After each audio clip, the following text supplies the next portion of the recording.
लुच्चा शैतान, आज तो मैं तेरा इलाज करके रहूंगा।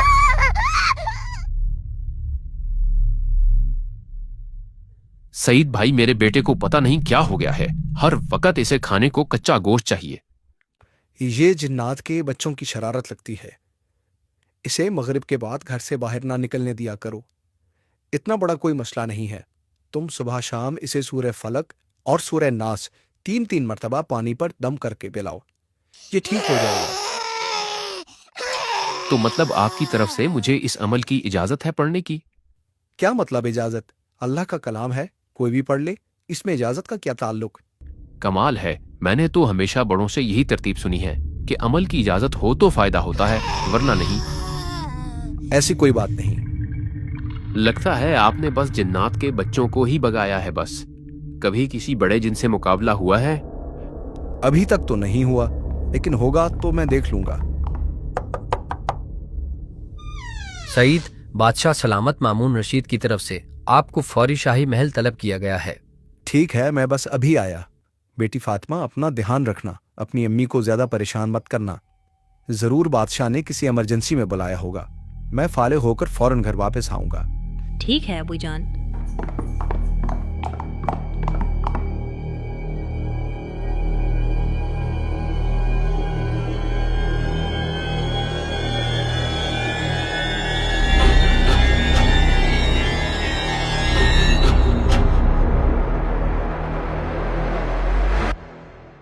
जब तक हम वहां पहुंचे, मुझे बताएं कि हुआ क्या है। आज सुबह बादशाह सलामत एक मीटिंग में थे। बादशाह सलामत, मशरिक की तरफ कुछ लोग बगावत के लिए इकट्ठा हो रहे हैं। हमें खदशा है कि ये बगावत ज्यादा जोर न पकड़ जाए। मेरी इतनी बड़ी फौज के सामने उनकी क्या औकात, मैं उन्हें कुचल कर रख दूंगा।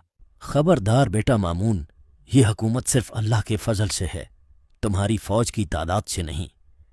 वो चाहे तो मुट्ठी भर लोगों के जरिए तुम्हें बेबस करके रख दे। पता नहीं ऐसे कैसे हो सकता है।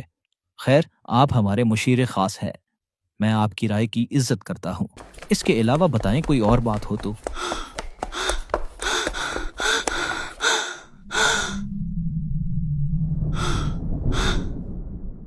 बादशाह सलामत, रानी साहिबा को अचानक दौरा पड़ा है और वो बेहोश हो गई हैं। तो मैं क्या करूं? मैं यहाँ अपनी सल्तनत के मामलात देखूं या उसकी बीमारियां देखूं?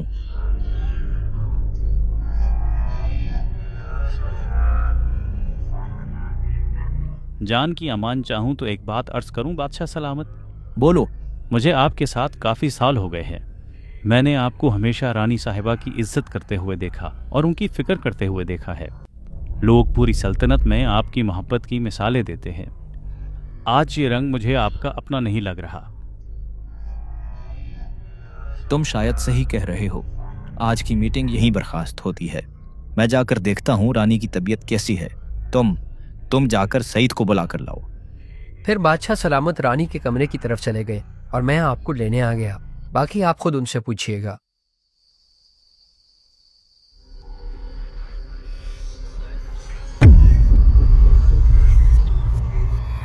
रोज रोज इसकी बीमारी से तंग आ गया हूँ।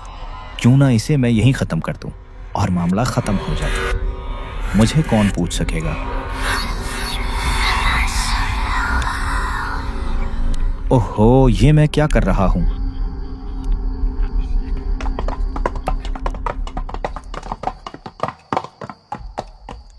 ये मुजस्मा बादशाह सलामत का है। यह हमारी फौज की ताकत, हिम्मत और बहादुरी की तर्जमानी करता है।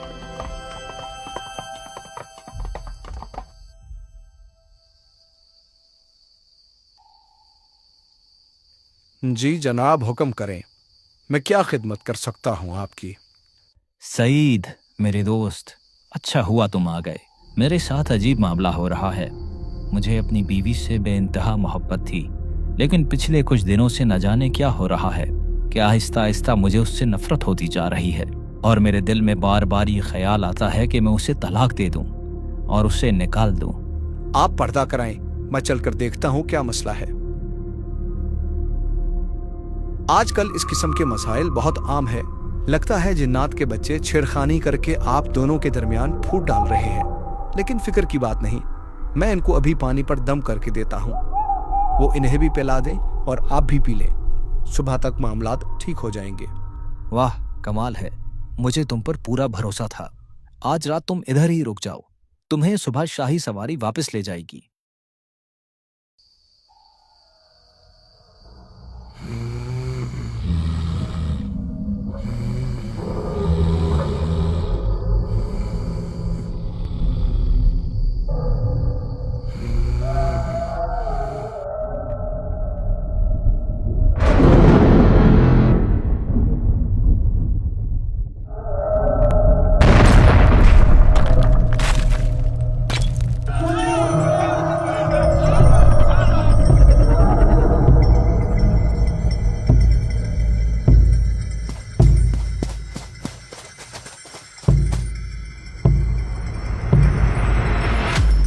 ये सब क्या हो रहा है? इतना शोर कैसा है? सारे पहरादार कहाँ हैं? सब सो रहे हैं क्या? बादशाह सलामत, हम मुसलसल पहरा दे रहे हैं। इधर कोई परिंदा भी पर नहीं मार सकता। पता नहीं ये हमला किसने किया। ये शोर कहाँ से आया? रानी साहिबा के कमरे से।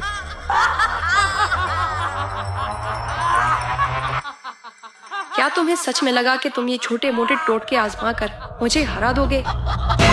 तुम्हारे बस की बात नहीं है। तुम्हारी रानी के पास सिर्फ 30 दिन का वक्त है। 30 दिन बाद वो पूरी मेरे कब्जे में होगी, जिंदा या मुर्दा। सईद, ये क्या हो रहा है? मुझे नहीं पता। मैंने अपनी जिंदगी में आज तक कुछ ऐसा नहीं देखा। मुझे एक तन्हाई वाला कमरा चाहिए, कोई बंदा वहां ना आए।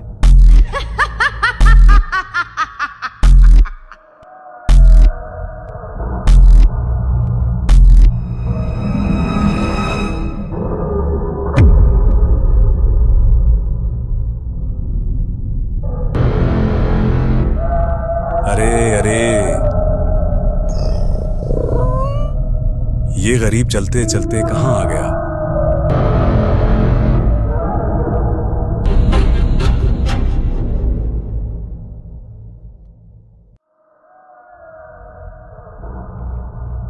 तुम्हें किसी ने बताया नहीं ये जिल्लामा का इलाका है? मुझे मुझे मुझे जाने दो। मैं तो एक छोटा सा ताजिर हूँ। मुझे नहीं पता था ये इलाका आपका है। मेरे सारे पैसे आप ले लो। पैसे?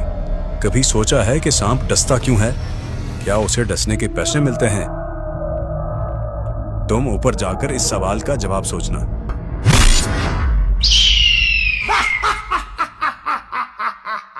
मजा आ गया।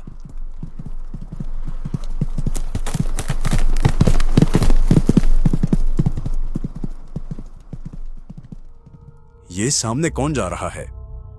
बगदाद की मलिका। सुना है कि ये गरीब घराने से थी। इसे बादशाह ने खुद चुना था, इसकी सलाहियतों की वजह से। बादशाह का सबसे कीमती हीरा। हम भी तो जरा देखें।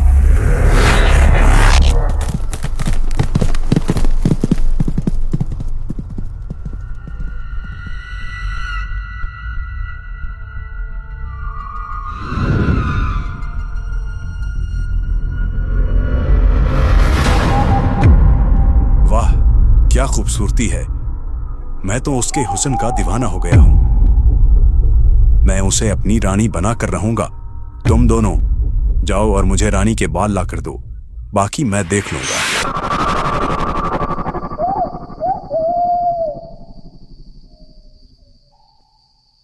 सुन छोटे, तू जा रानी के बाल लेकर आ। मैं इधर ही तेरा इंतजार कर रहा हूं। अरे भाई, लेकिन जिल्लामा ने तो दोनों को भेजा है ना।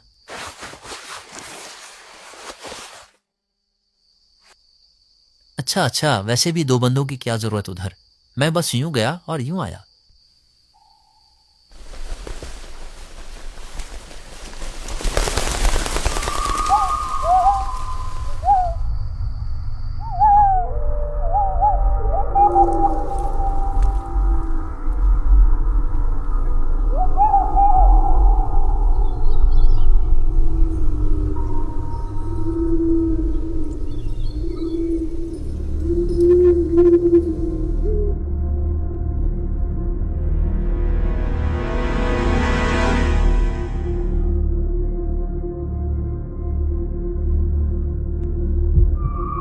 यही मौका है, अभी बाल पकड़ लेता हूं।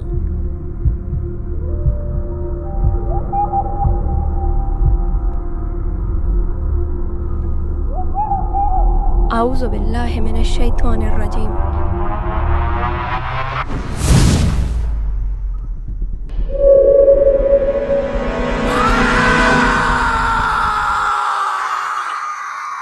हाय, ये क्या पढ़ दिया इसने? खादिमा, ये बाल बाहर मिट्टी में दबा देना। अरे रानी साहिबा, आप मुझे कह देती, मैं आपके बाल संवार देती। अरे कोई बात नहीं, बहुत शुक्रिया। अब तो इसने दुपट्टा पहन लिया, मुझे कुछ और देखना पड़ेगा। इसकी खादमा ने यहीं बाल दबाए थे, यहां से निकाल लेता हूं। जले हुए हाथों से मैं ये कभी नहीं खोद पाऊंगा। बड़े भैया को जाके कहता हूं।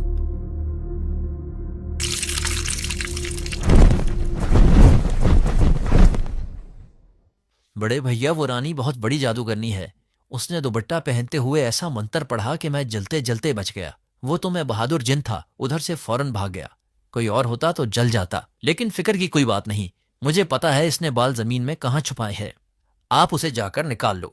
ओए उल्लू के बच्चे, तुम्हें अभी तक यही नहीं पता कि दुनिया का कोई भी जिन जमीन से बाल नहीं निकाल सकता। ओह, अब समझ आया। बड़े भैया, अब क्या करें? आखिरी चीज एक और देख कर आओ, जहां अक्सर लोग गलती कर जाते हैं। जाकर रानी की कंघी देखो, उसमें अगर एक बाल भी तुम्हें मिल जाए तो बस हमारा काम हो गया।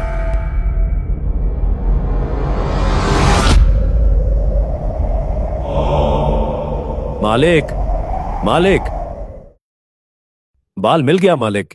मैं अपनी जान पर खेलकर ये बाल लेकर आया हूं मालिक। है? अब होगा खेल शुरू।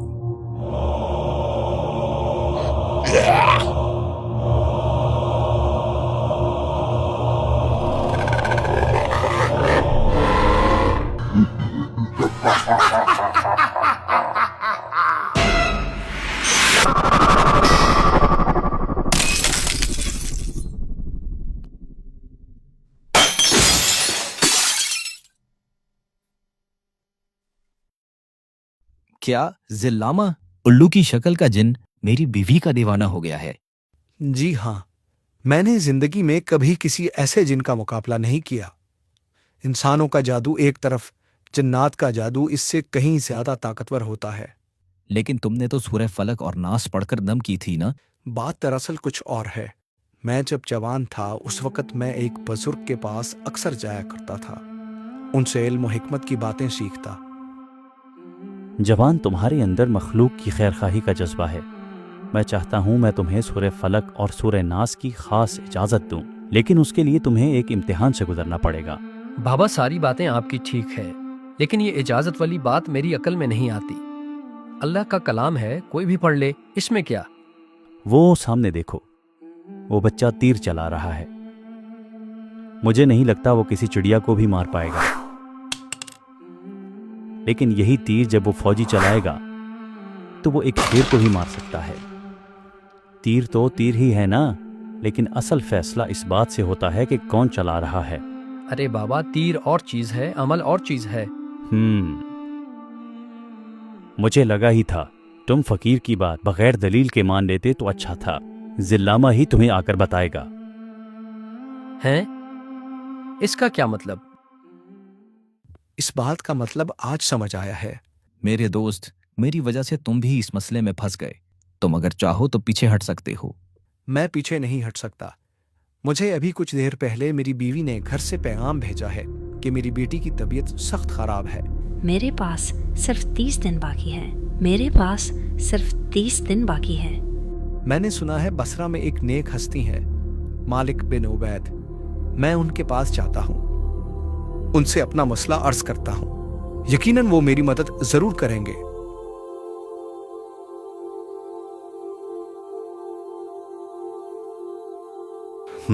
ठीक है, आप आज हमारे मेहमान खाने में कयाम करें। इंशाअल्लाह मैं अपनी पूरी कोशिश करूंगा आपकी मदद की।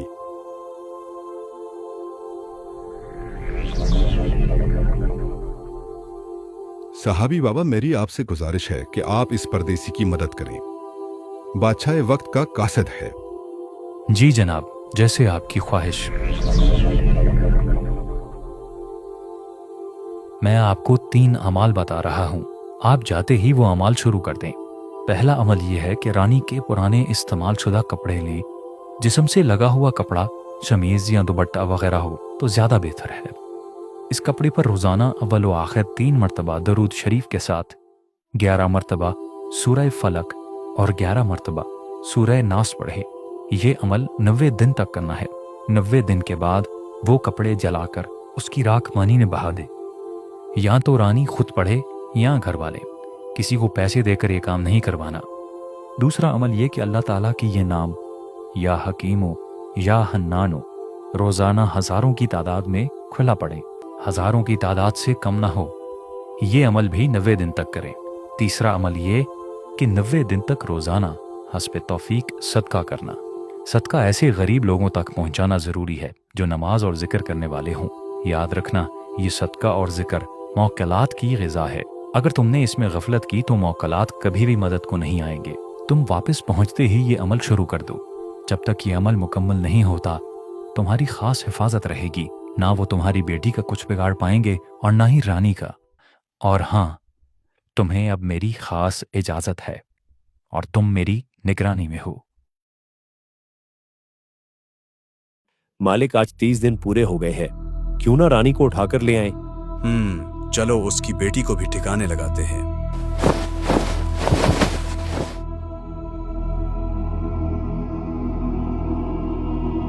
नहीं नहीं नहीं, जरूर दाल में कुछ काला है।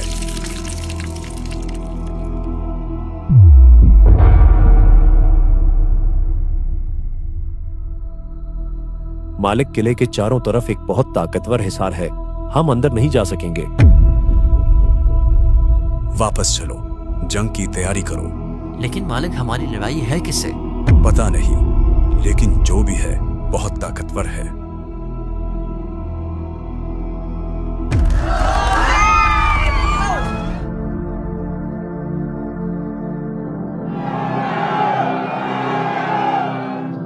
वक़ुर रब्बि अदखिलनी मुदखल सिद्क़ व अख़रिजनी मुख़रज सिद्क़ वजअलनी मिन लदुनक सुल्तानन नसीरा वक़ुल जाअल हक़्क़ वज़हक़ल बातिल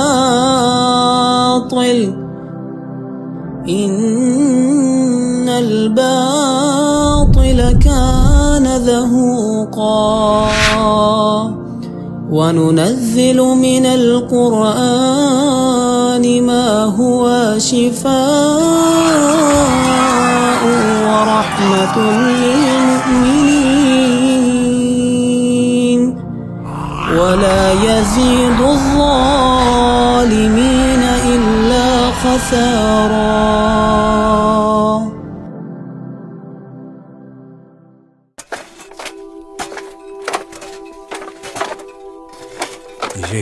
ये कभी नहीं रुकेगा।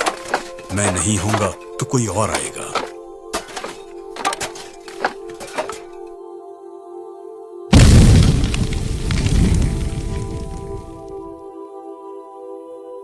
पूरी बस्ती में कुछ जिन ही बच पाए। उसके बाद बादशाह की जिंदगी में सुकून आ गया। आपकी बहादुरी और जुर्रत का नतीजा है कि हमारी सल्तनत इतनी बड़ी है।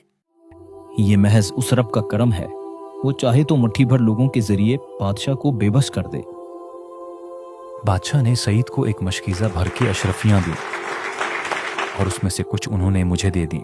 अल्लाह अकबर, क्या आप मुझे भी इस अमल की इजाजत दे सकते हैं? जी बिल्कुल। ये सिर्फ जादू के लिए नहीं बल्कि शादी, रिस्क की बंदिश या कोई भी नामुमकिन मसला हो, दुश्मनों ने सताया हो, औलाद गलत रास्तों पर चल पड़ी हो या नाफरमान हो गई हो, मैं भी अपनी तरफ से सबको इसकी इजाजत देता हूँ। कितने मोती ऐसे हैं जो लोगों तक पहुंचे ही नहीं। मेरा एक दोस्त है, उसके पास एक खास वजीफा है जो इन्हें ख्वाजा अवैस करनी रहमतुल्लाह अलैह ने बताया था, और ख्वाजा अवैस करनी रहमतुल्लाह अलैह को हजरत उमर रजी अल्लाह ताला अन्हु ने बताया था। मैं उसको अर्ज करूंगा कि वह आपको अपनी दास्तान सुनाए। जिसने भी वजीफा पढ़ा है, अल्लाह ने उसको इतना रिस्क दिया है कि गुमान से बाहर है। आप जिस वजीफे की बात कर रहे हैं वो मैंने खुद ख्वाजा अवैस करनी रहमतुल्लाह अलैह से सुना है। फिर कभी उसके फवाइद और कमालात पर बात करेंगे इंशाअल्लाह।